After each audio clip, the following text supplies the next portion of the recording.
Welcome to Pirate Money Radio with your host, Kevin Freeman, helping you unpack the economic headlines and providing real money solutions.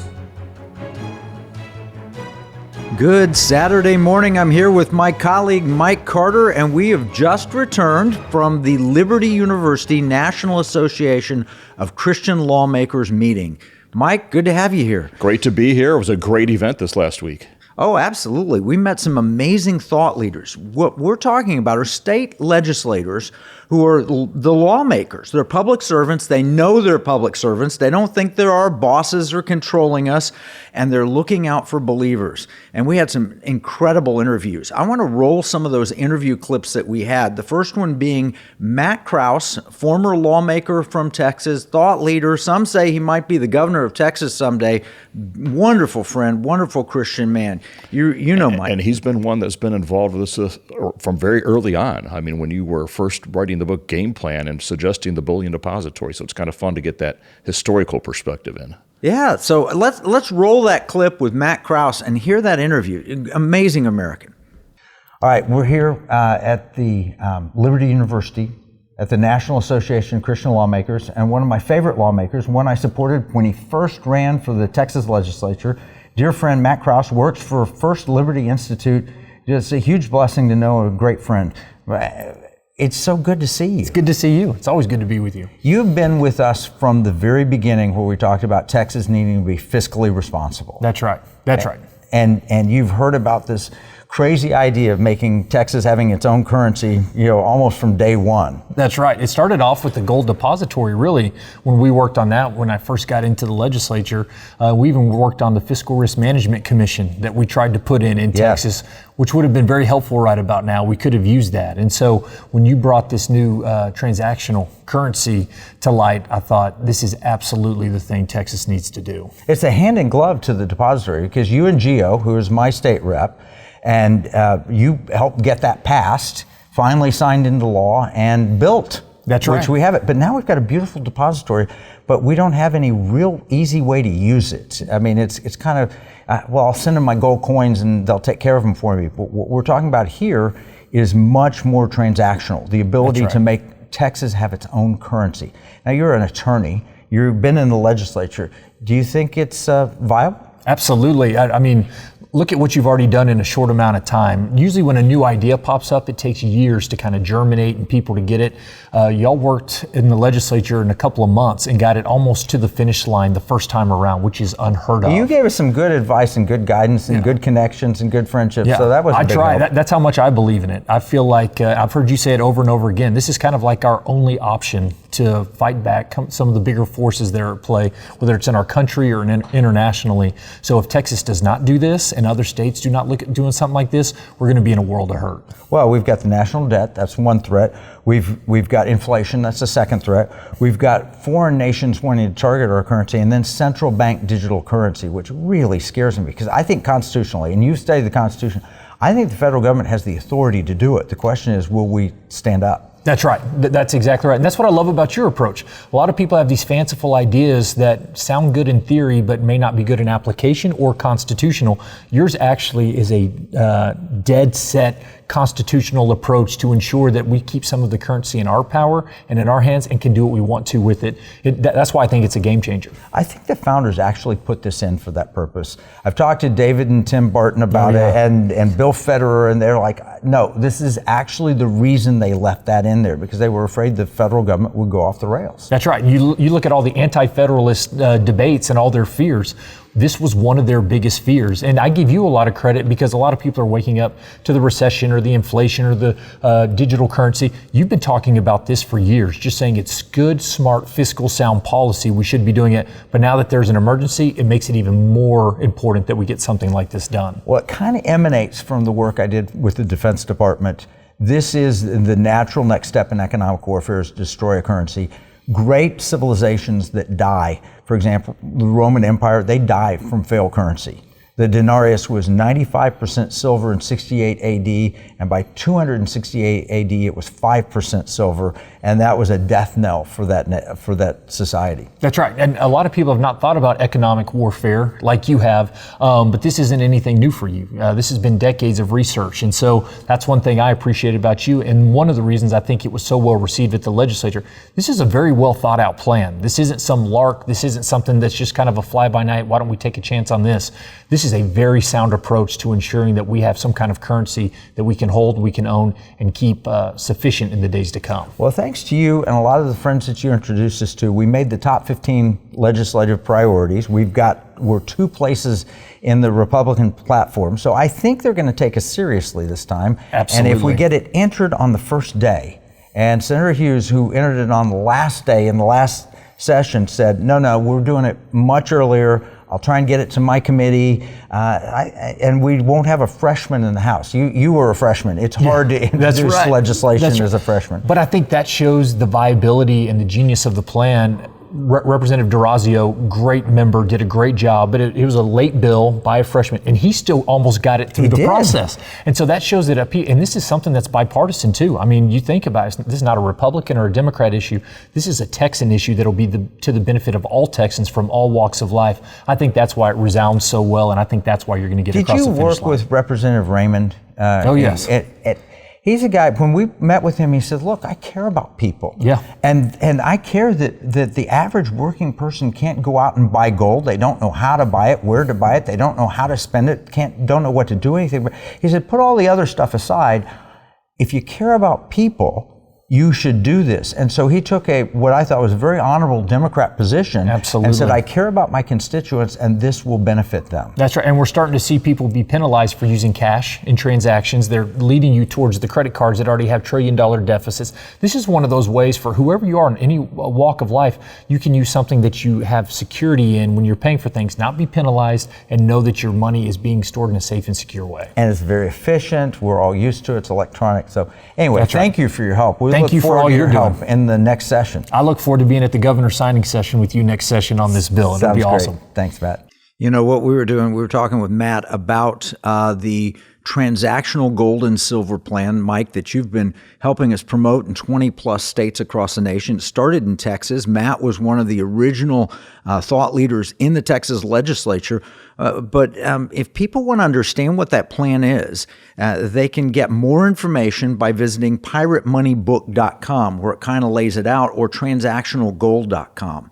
But Mike, were you encouraged? Oh, absolutely. A couple things stood out there. When we asked, is this viable? It was absolutely. And that was a theme we heard throughout the event at the conference we were just at. You know, we started, as he stated, 2 months and almost got it to the finish line in the last session out there.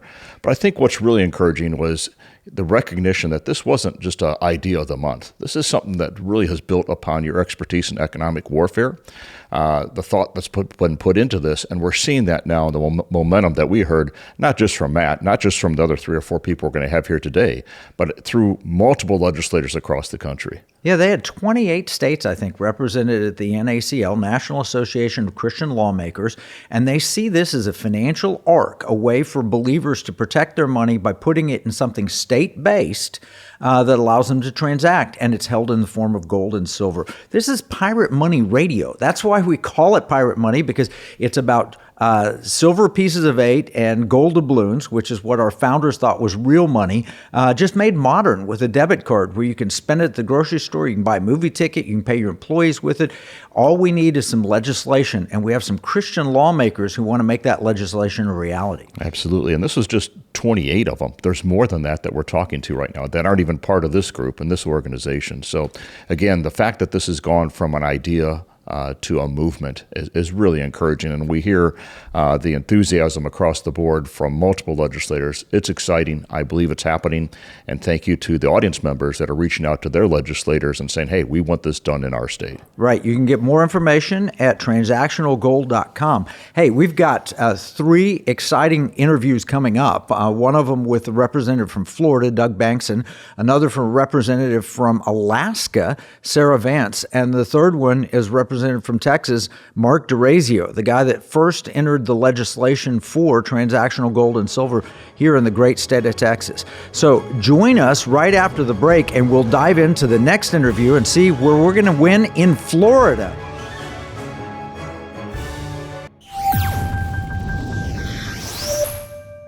Here's a $10 bill. It's got the picture of Alexander Hamilton on the front of it.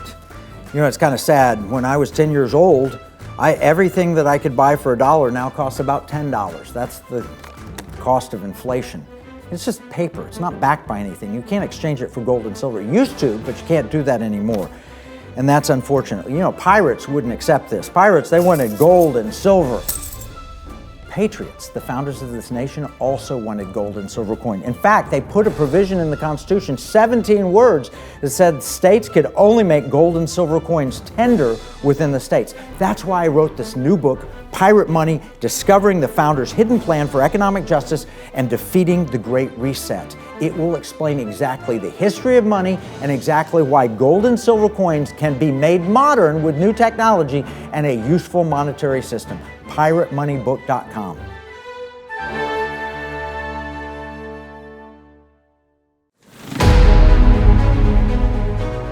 Welcome back to Pirate Money Radio with your host, Kevin Freeman. Yeah, and I'm here with Mike Carter, who's been leading the initiative for pirate money legislation across the states. I remember I was at Liberty University earlier in the year, and I met with Governor Ron DeSantis. He was speaking at the convocation. I was speaking at the School of Government, and I told him our idea for transactional gold and silver at the state level, and he looked at me and he said, is Texas going to do it? And I said, I think so. And he says, if Texas and Florida did this together, no one could stop us. Yeah. I know. And you know what I appreciate about Representative Bankson? He comes from a pastor perspective who cares about legislation and making sure that our voices are heard out there, and somebody who has an optimism that says, hey, even though I'm a freshman, I'm putting this thing forward. But what we saw happen throughout that legislative process is it's not just freshmen, but senior leaders saying, this is a big idea. We need to make this happen. So I'm very encouraged about what's happening across the country. So Representative Doug Bankson from Florida, we met with him at the NACL, and we reflected on what I had shared with Governor Ron DeSantis. And Governor DeSantis and Representative Bankson both seem to agree. Plus, we've gotten support in the House, the Senate. Florida looks like a very promising state. So let's listen to what Representative Doug Bankson from Florida says about transactional gold and silver at the state level, pirate money. Representative Bankson, so good to see you here at the National Association of Christian Lawmakers. Now, you've been attending this for a while. Actually, no, this is my first time. meeting. I feel like I found my family. Oh, it's been fantastic. Wonderful meetings. Now, we met when Art Alley hosted a dinner in Tallahassee that we attended, and you, as a freshman, you've got a background. Your background is church, right? It is. I'm a pastor. 28 years we founded a church ourselves, but we've been very involved just from the local level on up. I've known all my life to be involved in the process of going up. This affects people's lives, and God is not compartmentalized. Yeah. He's Lord over all, and so you're a Liberty pastor too, right? You have attended the Liberty pastors at all, or not? I have. I was able to go there with Paul. What a wonderful leadership. Yeah, no, it's fabulous, and Art has been helping Liberty pastors.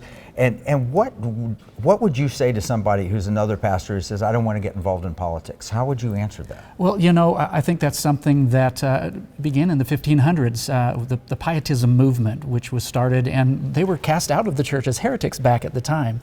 But it began to get into the public thinking that should be something very private. Piety is a wonderful thing, but Pietism, isn't that interesting? Because we see so much wordsmithing going on in politics now. And that's where that thought process began to get in. And so I think it's an enlightening. People are beginning to realize that, you have the Moses, the prophet lawgiver, Daniel, the prophet statesman, and all of this involvement all along. God is the lawgiver. And so realizing Jesus confronting the Pharisees, they were the lawmakers of their day. Right. To begin to give that dynamic that we are supposed to be involved. Salt and light includes the political arena. Well, if we back away from politics, that just leaves it to the non-pious, I guess. It leaves it to the purely secular, which little wonder if we back away that things that go contrary to our Christian values are heavily promoted in law, and then it almost becomes illegal to be a Christian. Oh yeah, and of course that I believe is by design from the opposing team there. You know, Satan, he's dumb, but he's not stupid, I always say. And so to get that godly influence out of the way, it does lead to secularism, which is man becoming his own God. The root of that is humanism, and it never works. Now, Bill Federer, we just had on the Economic War Room show, and he says the number one most important thing you can do is share the gospel of Jesus Christ. And the number two most important thing you can do is protect the opportunity to do the number one most important thing to do. And so I appreciate you doing that. Now, how would you, as a freshman then, and a preacher coming in, pastor, say, I want to change the monetary system of Florida? What got you into that? Well, it's interesting. It is one of the prevalent issues in Scripture, literally, because there's a scripture that says money answers all things. And so understanding the power of it, of course, Satan would go after the power structure. And understanding that our money, our foundational system, you know, your book is just revelation. If people haven't read it, they need to read this book to understand how did we get here? Because paper is not real money. And, you know, our dollars were a representation of real money, which is the gold and silver. And that, of course, goes back to God's foundation, literally. And so when we see what's happening right now, to control the people, if you control the economic process, then you can control the people.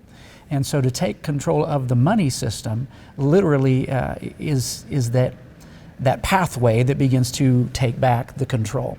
And so to go back and reestablish what real money is and put that back in the hands of the people, reestablishing, even if it's not done from the federal level, this allows us to literally give people back their gold standard. And you know, I like to say that our dollars, it's literally become Dumbo's magic feather. Oh, wow. Because it only has a perceived value, and yet we know since 71 it's lost like 90% of its buying power, where gold has been stable. Pretty good Florida Disney type reference to get done back when Disney was decent. Yes.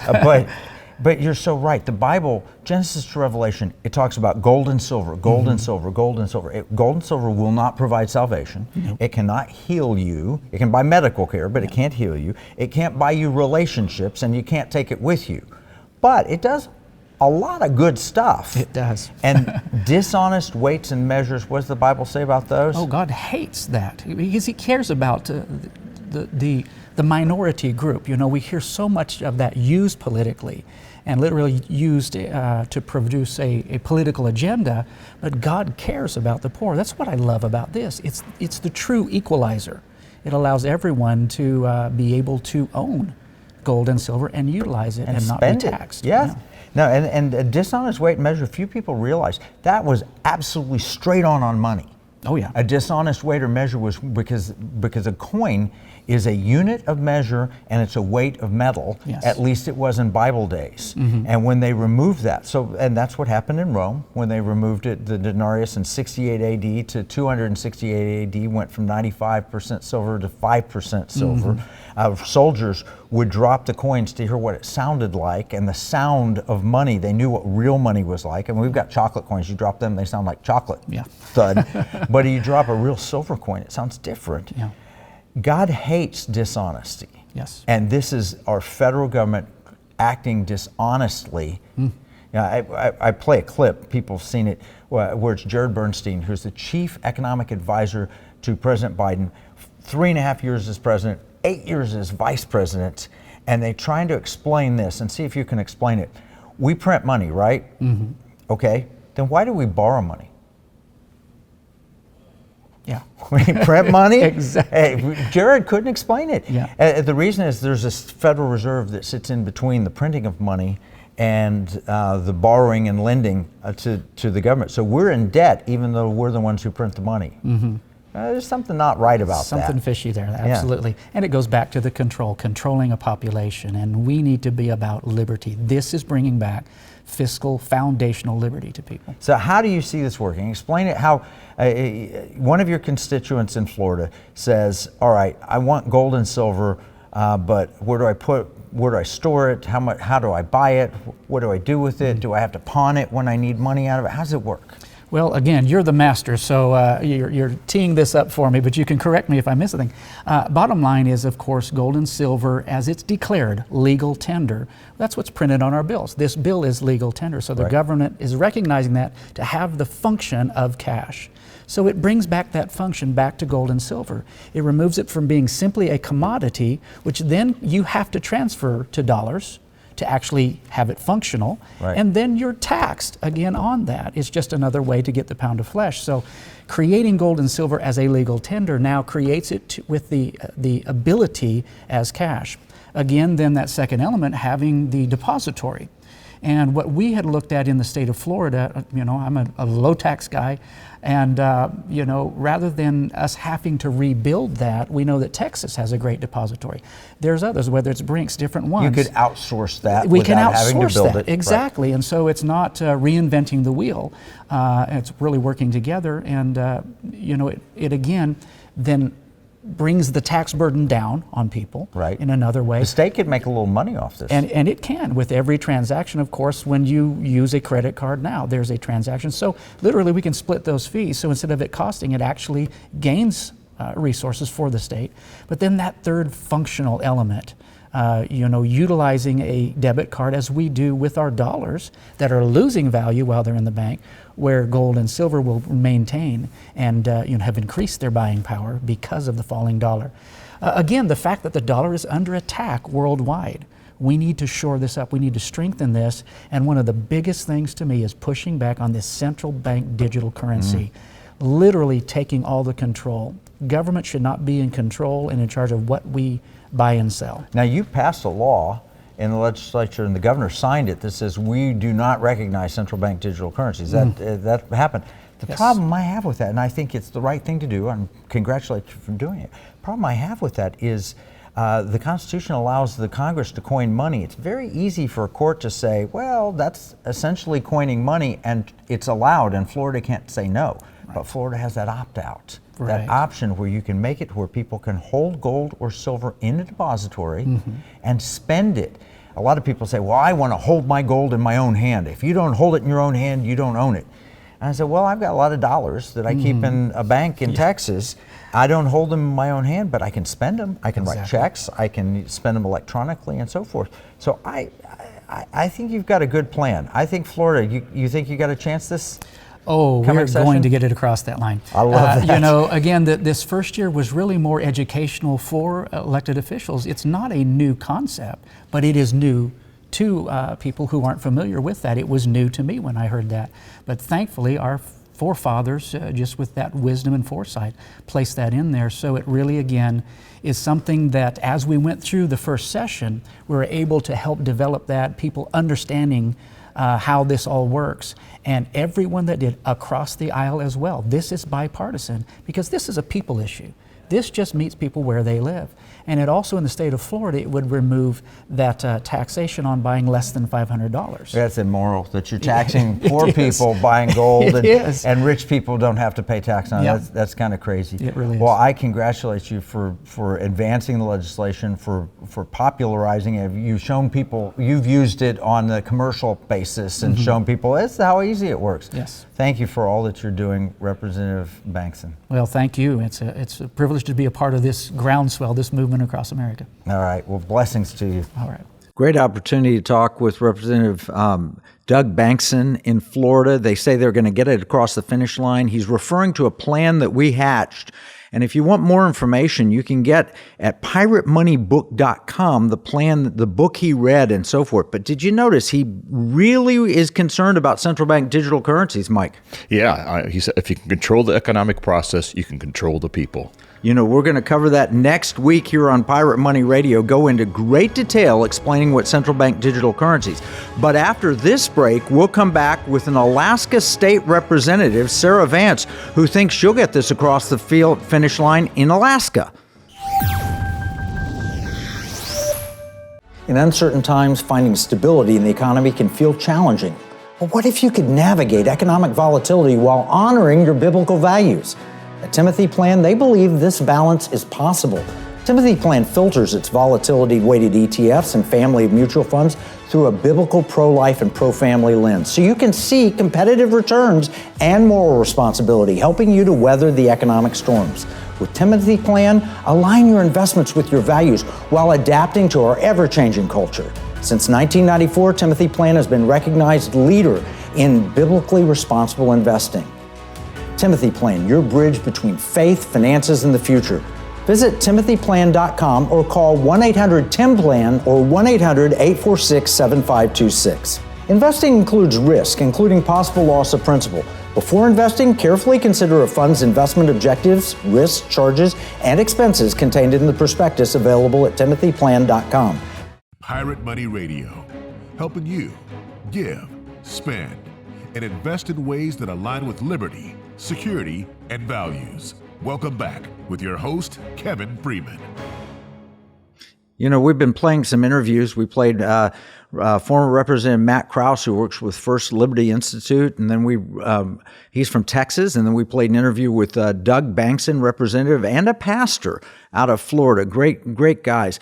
Mike, you know, I was encouraged. Were you encouraged with the enthusiasm for this transactional gold and silver plan? Absolutely. The enthusiasm is there. The reach is there. I mean, we're talking from Florida all the way to Alaska now, and all these states where people understand the concept. They see that this is something that's real, that's legislation that can be done, and just catching that enthusiasm, not from just one, but all these different legislators out there, is very encouraging. You know, this isn't the first time we met with the NACL. My wife, Marnie, and I went there more than a year ago at Liberty University, but you were at the Museum of the Bible. Yes. And you introduced model legislation there. What was the response? Model legislation that Jason Rapert, who formed the NACL, said this has never happened before. You don't realize what just took place here. He goes, any other time we've had legislation, there's always been debate. There's always been a delay. We have to work through it.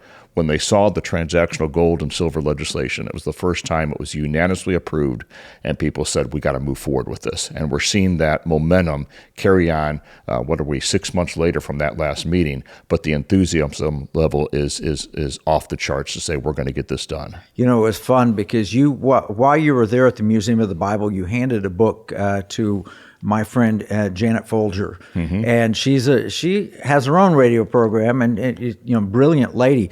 She ran up to me and she said, "Look, I didn't read your book. I admit, I took it home to my husband, and he read it and handed it back to me just before I came here. He read it cover to cover and said, this is the solution to all of the money problems that we're facing in America." Yeah. And the fact that his enthusiasm was so high and her enthusiasm was so high is, again, just an example of how this is becoming a movement and that momentum is happening out there.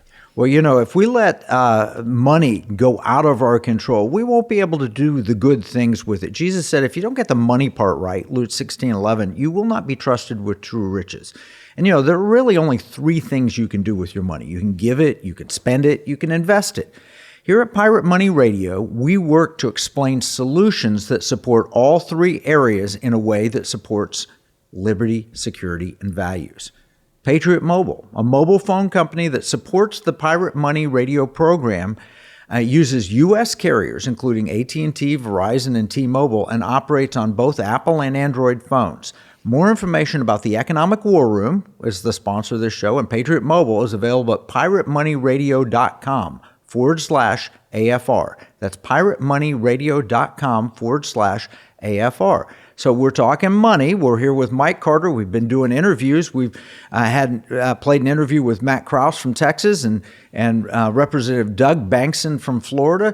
And now we've got a representative from Alaska, Sarah Vance. And she's been a part of the National Association of Christian Lawmakers from the very beginning. And she represents the great and amazing state of Alaska. Well, she does. And she comes at this from a mom's perspective and from a economic justice perspective, if I'm allowed to say that. Oh, yeah. No, we believe the Bible talks about economic justice. He talks about justice for the poor and rich alike. So let's play the clip we've got from Representative Sarah Vance in Alaska. Representative Vance, I love your state. Alaska is phenomenal. It's so wonderful meeting you. And you entered legislation for transactional gold and silver. So I'm just thrilled to be able to see you here at the National Association of Christian Lawmakers. This is where we met. And this is like you've been here from the very beginning. Yes, I am a charter member. Which is phenomenal. So what are you finding here at the conference? What Christian issues are advancing? What are you learning? What are you sharing? Oh, there's always so much from life to marriage to finances. Everything is based on a biblical value, and just really people who have been leaders on these issues, sharing the information, the model legislation, and the connections to help us win in our states. That's great. Well, what's advancing in Alaska? What's important to Alaskans? Well, financial issues are important, and we're seeing a lot of changes, and that's why this bill is so important. I was pleased that we did pass in the House. It was moving in the Senate, but I think we ran out of time, and we're trying to kind of get that across the finish line, but part of it is just building awareness on the need to be able to have the transactional gold. So are people scared about central bank digital currencies in Alaska? Have they heard about that? Is that foreign to them? Because I'm not sure people realize the federal overreach. When you live in that beautiful area and you've got so much space, you don't really think about the federal government as much. Oh, we think about the federal government a lot in Alaska because there's incredible federal overreach from our land to our waterways and also with our finances. And so having the gold as transactional gives us more options and provides more security. I think having transactional gold is an ultimate sign of sovereignty, and that is something that Alaskans greatly value. Well, you look at the history like the Maccabees. In the intertestamental Old Testament, New Testament period, the Maccabees threw off their oppressors. The first thing they did was produce their own currency. Here in the Revolutionary War, after we got rid of the British, we did not adopt the British pound as our currency because you can't have the oppression be the source of your sole financing. So I applaud Alaska for doing it. I mean, you've got a great gold and silver history in Alaska. We do. We are known for our gold rush. We are an incredibly resource-rich state. And if we can take that and be able to use that for transactions and really give something tangible for people that they feel has a direct value that can be retained, then that provides that financial security that people are really seeking right now. Yeah, there's this Alaskan independent spirit. Now, I come from Texas, and we boast that we're a pretty big state. You're more than twice as big, I think, as Texas geographically. Alaska thinks Texans are pretty cute. Yeah, cute little things with your tiny little state there by comparison. But no, I love Alaska. I love the independent spirit. I love the. How does your legislature operate, though? Do you meet every year? We do meet every year, and we are unfortunately go for long sessions, but we are a state that right now is relying on our Alaska Permanent Fund earnings to fund the majority of our government services. So we are getting a front row seat to what the financial structure, how important that is. And without a stability and something that can be relied on, it really makes people vulnerable and really just puts our economy out of balance when we're looking to government to solve our problems. And by having things like the transactional gold, it's where people can rely on something that is stable.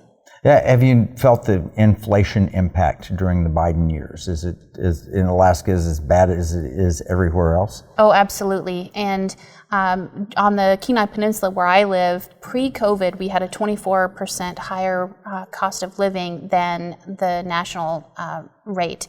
So since COVID and the Biden administration, we've seen that increase that much more. In rural Alaska that's not connected to the road system, they're seeing $17 price of gas for a gallon of gas. $17? $17, and that's not including the price of their food and goods, because everything has to be shipped in. So the inflation is having a detrimental impact on our rural communities. And yet you're an oil-rich state. Right? So the oil, it's not refined though in Alaska, I'm assuming. We do have a refinery. It's at stake right now. We are having an energy crisis where the Cook Inlet is not producing enough natural gas for our energy because it's of it's monetarily, the regulations, and the royalty rates. So there's just a lot of uncertainty in the state right now, and that again is why this bill was brought forward, is so that people can feel that they are in control of their money and something that is reliable like gold. Yeah, no, I love it. I think it's perfect for Alaska, but it's perfect for every state, actually. We were working in Kansas and Iowa and Alaska and Tennessee and Oklahoma and Georgia, so many, 20 or 25 states. But they tend to be freedom-loving states and not dependence-loving states. So I don't think we're anywhere in Massachusetts, although we'd like to be. It seems like it tends to be more the freedom-loving states. Well, this legislation is for anyone who wants to have control over their own wealth. Wow. And what you've done in Texas is incredible. It's a great model, and I'm hoping that we can advance that next session. Well, Representative, you have been a great advocate. You're a great spokesperson. You explain it extraordinarily well. I hope that your fellow Alaska legislators will adopt it. You got it through the House. I mean, you did your job. And hopefully we can convince the Senate. If I can help in any way, or Mike Carter can help in any way, we're there for you. That's wonderful. You're welcome back to Alaska anytime. Thank you so much. Blessings to you. Thank you. Well, I'm looking forward to going back to Alaska as quickly as possible. Mike, have you been to Alaska? I've not, but that $17 gas kind of scares me. It does, but we're going to take them transactional gold and silver. We're going to help their economy. What I love about Representative Vance is, you mentioned it before the interview, she is a mom. She decided that things are going the wrong direction. So as a mom, she ran for office, won, and is super popular, a real leader there, taking transactional gold and silver. She got legislation passed through the House. We've got a good friend in the Senate there, too, Kevin. Yes, Kevin McCabe. Kevin McCabe. And I talked to the governor, Dunleavy, at an event with Dr. Ben Carson, and he said, look, this seems right for Alaska. So we expect to get this passed in Alaska as well. But what an amazing lady. Christian. Yeah. And she shared she's authentic, she's real, she cares about the people. And I talked about economic justice a little bit earlier, because she was talking about times when things were tough for her. And it's like, we're eating peanut butter and bread to feed the kids. And she understands the hardship that many Alaskans go through. These are hardworking folks. And to see their money being taken away from them, and to see the regulations and policies in effect that are affecting those that don't have roadways having to pay $17 a gallon for gas, all those things impact hardworking Americans. They do. And hardworking Americans should be listening to Pirate Money Radio every week. If you can't catch it live, you can listen to the podcast at afr.net or piratemoneyradio.com or wherever you get your podcasts. We're talking about transactional gold and silver. That's what pirate money is. It's gold and silver, gold doubloons and silver pieces of 8. We're talking about a state taking gold and silver and making it their own state currency, and the economic liberty and freedom that it will get. And we've been at the National Association of Christian Lawmakers meeting, where we've gotten incredible response. 28 states were represented there. This is model legislation. Mike Carter, my colleague, took it when they met at the Museum of the Bible, took it in, and they loved it. We're going to have another break. When we come back, we're going to be talking with Representative Mark Dorazio from Texas. Texas is the natural leader in gold and silver. We look forward to implementing this soon in Texas after the break. I'm Kevin Sorbo.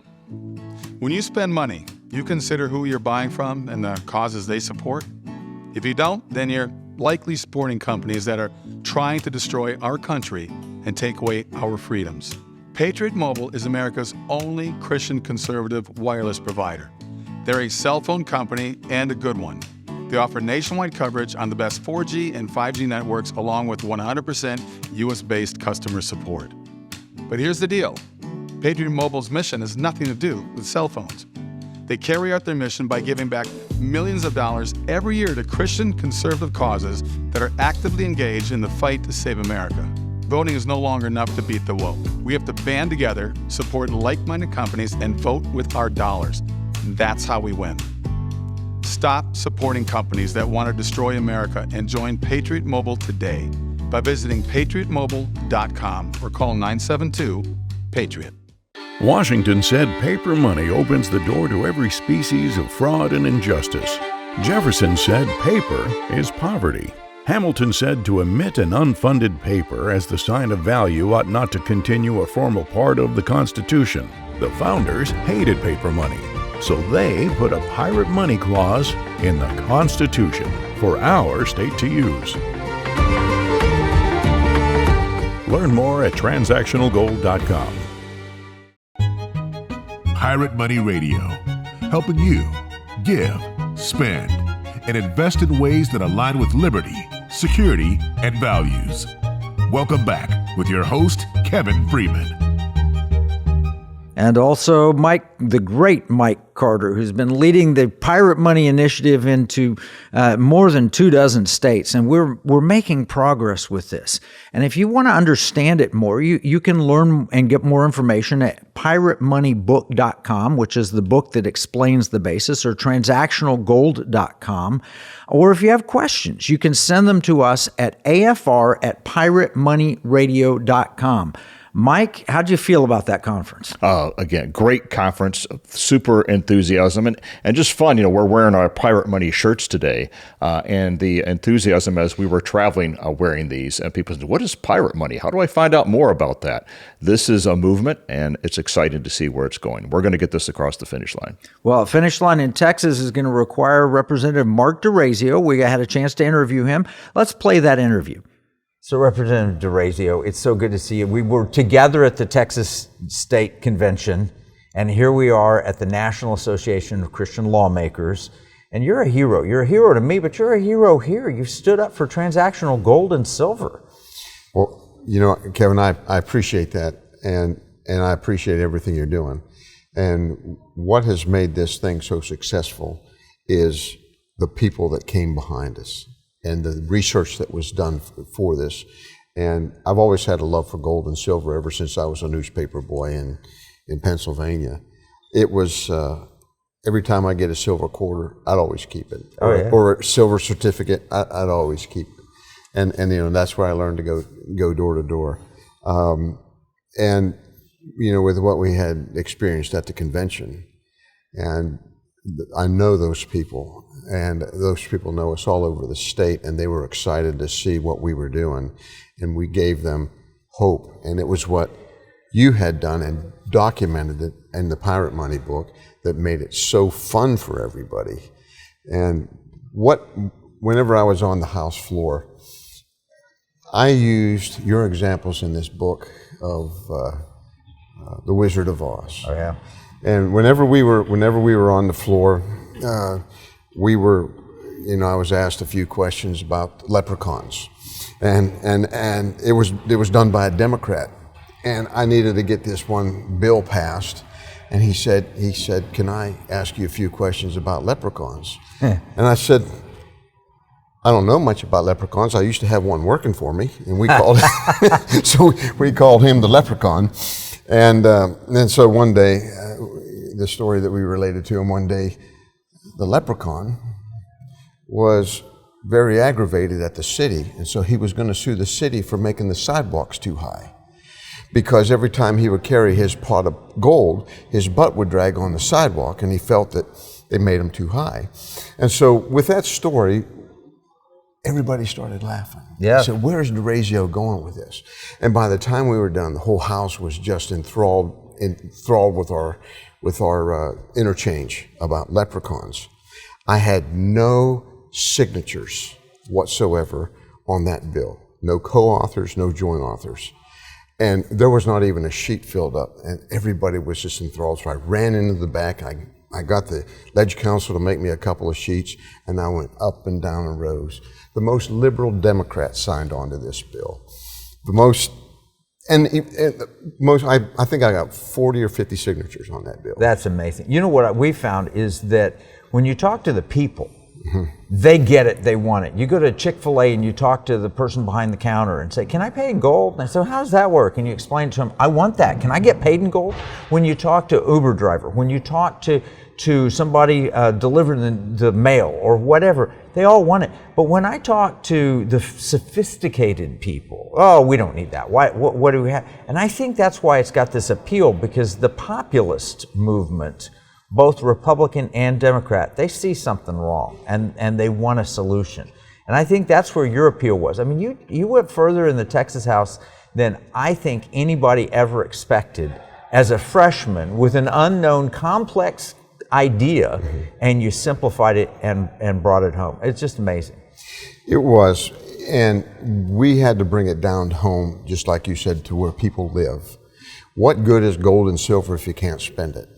And so this system, this transactional system, it makes it available to the poorest person on the street. And it gives them a hedge against inflation.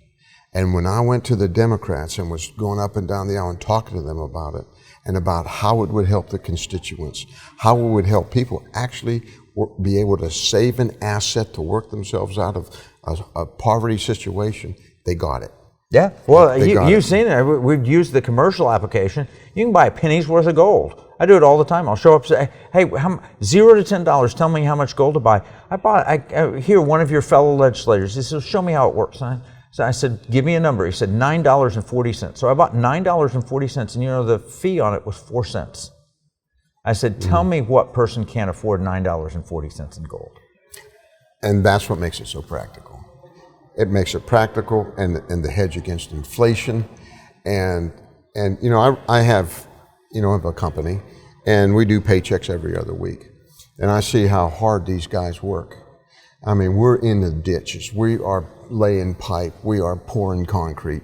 And you know, at the end of the pay period, when I fill out their checks, you know, 1 week gasoline is about $2.98 a gallon. The next week it's $3.15 a gallon. And so after we take all the taxes out and we see that the inflation has just ebbed away at the fruit of their labor, this protects that. And it's a good, solid system. Now, I don't know if I've won him over, but I'm part of a Utah study group, and they passed a study bill in Utah, met with the treasurer, Marla Oaks, and the sponsor of the bill, Ken Ivory, and I think you know Ken. And sitting across the table from me was the vice chairman of the Federal Reserve under President Trump, until fairly recently. So he's vice chairman, right under Jerome Powell. And he had a conversation with the Utah Bankers Association head, and I talked to him afterwards. I said, what do you think? He said, you know, he and I both talked, and he said, the Fed's target of 2% inflation, which everybody thinks, wouldn't that be great if we got inflation down to 2%? He said, we both agreed that that's immoral, that you take 2% of a person's wealth away every single year. So even if we kept inflation at a flat 2%, that's immoral, because over a period of time, you're going to just completely ruin their wealth. And the average person can't prepare for it. 2% a year is immoral. We've probably got 5 to 10% inflation right now, if you be really honest about it. Oh yeah, you're at least. But you know, they have taken some of the factors out of how they figure inflation. You know, they've taken some food out, they've taken fuel out. I believe it's food and fuel. And so we really have an unrealistic... Oh yeah, they calculate it based on a basket of goods, and the consumer price index is built on a basket of goods and services. And if steak gets too expensive, they'll pull it out and put chicken in. If chicken gets too expensive, they'll pull it out and put Spam in. The point being is that it is constantly adjusting to what people are actually buying. Well, that doesn't mean that they can afford beef anymore. I just saw that the herd of cattle in Texas is the lowest it's been since 1961. What do you think that'll do to beef prices? Oh, it'll do nothing but cause it to escalate through the roof, and it's going to make it tougher for people to purchase that. So they'll have to find some other option. So when you talk to your constituents, what else do they want to see happening? What kind of liberty measures? Because I know you're a great believer in the Constitution, you believe in the Lord Jesus Christ. What other kind of liberty measures are your constituents in the San Antonio area asking you to represent? Well, the first one is taxes, is property taxes. That's another issue. But in some of the more upper middle class neighborhoods, they're seeing their freedoms being pulled away from them, and they're seeing the extension of the state just take it, and they're seeing that, and they're more and more concerned about it. More laws and rules and regulations through the Department of Health and Human Services, they see that, and they see the confiscation of their liberty through the legal system. So what you've got, those two items, that's why transactional gold makes sense to you, because if you see people worried about taxes, this might be a solution for Texas to reduce taxes if we start making fees off that, or any state can make some fee. And the second thing, the control of property, the confiscation of liberty, this is a way to fight back to where you can have your money in private and not a central bank digital currency. Absolutely. They can't inflate it. They can't take it from you because it's physical. And anything that's physical and tangible, it's solid. And so we're grateful for that. Do you think we'll get this passed in the next legislative session in Texas? I do. As a matter of fact, as I talk to more and more people at the conventions, they're all already talking to their legislators about it. I've had numerous legislators come up and say, this is going to pass the next legislative session. Praise God for that. Well, we've heard the similar thing from Florida. Representative Bankson is here, and he's talking about Florida. He thinks it can pass. I was told personally by Governor Ron DeSantis, here at Liberty University, where we are right now, he was speaking at Convocation. I was speaking at the School of Government. We had a lunch together afterwards. He said, if Texas and Florida do anything together, no one can stop us. Absolutely, and it's going to be like breaking the dam open, because Texas needs to lead on this issue.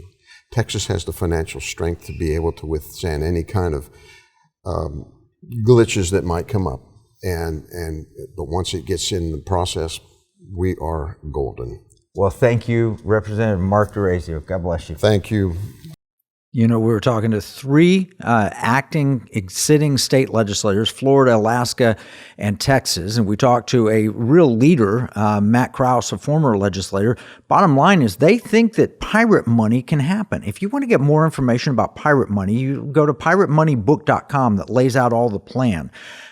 They also mentioned central bank digital currency, which is a threat that's on the horizon, and it's coming faster than we know it. Our next episode of Pirate Money Radio next week, next Saturday, will be on central bank digital currency. What we've got here, Mike Carter and I have been talking about how we can take back the monetary system of America under the Constitution, Article 1, Section 10 money. This is a unique opportunity, and we're taking it forward. Hey, thanks for being with us. This is Kevin Freeman and Pirate Money Radio. Till next week, we'll see you then.